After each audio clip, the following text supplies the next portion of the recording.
à Taïwan, il y a deux partis principaux. L'un qui est le Kuomintang, qu'on appelle aussi le KMT, qui est le parti traditionnel taïwanais issu qui a été à l'origine de la fondation de la République de Chine en 1911 sur le continent, dirigé par Chiang Kai-shek, et qui est le parti qui gouverne Taïwan depuis 1949.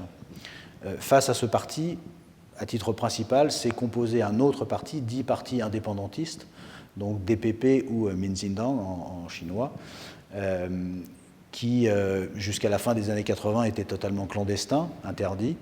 Et puis, Taïwan se libéralisant sous l'influence d'un président qui aura beaucoup compté, qui s'appelle M. Lee Teng-hui, eh bien, le Minzindang a pris le pouvoir en 2000, à la présidence de la République, l'a conservé en 2004, et puis ensuite il a été renversé par le Kuomintang sur fond d'ailleurs d'affaires d'un peu de corruption, puisque l'ancien président est allé en prison.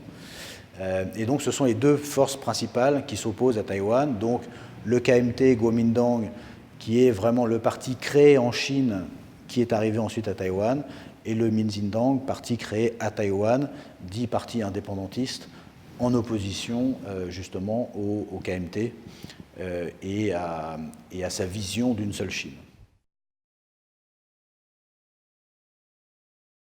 Je dirais qu'a priori, Taïwan démontre tout d'abord sa capacité à l'alternance politique, ce qui est assez remarquable puisque c'est une jeune démocratie et que depuis 1996, qui est la date de la première élection du président au suffrage universel direct, c'est la deuxième fois que le DPP, le Minzindang, arrive au pouvoir renversant le Kuomintang et que ça a l'air de plutôt bien se passer, y compris du côté du Kuomintang. Donc c'est plutôt une bonne nouvelle et un signe de maturité politique.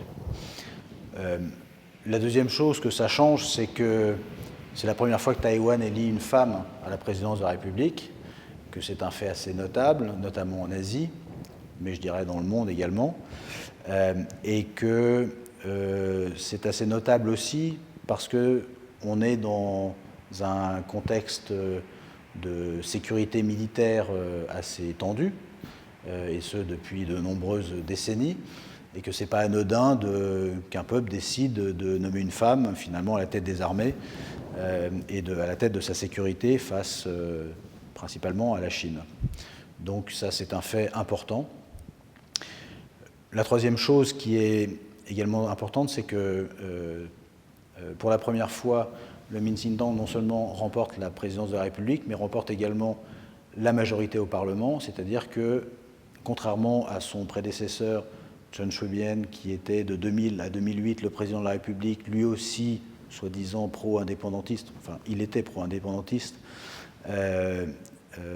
pour la première fois, la présidente, Madame Tsai, a la majorité à l'Assemblée et va donc pouvoir mener sa politique sans être bloquée par un Parlement qui lui serait hostile. Et puis le quatrième fait marquant, c'est l'apparition en fait, de nouvelles forces politiques qui ont fait leur apparition avec une mobilisation très forte et très intéressante de la jeunesse taïwanaise, et ça promet des évolutions assez intéressantes dans le futur. Bon, je ne crois pas que la question, en fait, se pose en ces termes. Tout d'abord, il existe une certaine fiction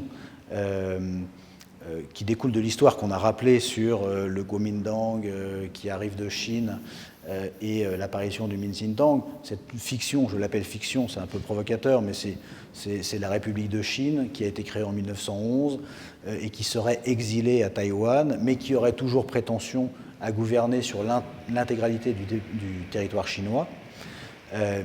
Et puis de l'autre côté, la Chine de Pékin, le Parti communiste qui dirige la Chine, qui considère que Taïwan est toujours une partie intégrante de son territoire, mais qui, depuis 1949, de facto, n'y a plus d'influence directe.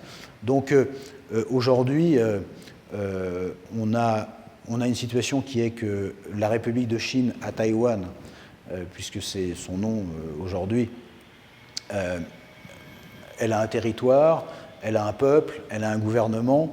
Donc pour un juriste, la question de l'indépendance semble déjà réglée. il y a un exercice de souveraineté qui est assez clair.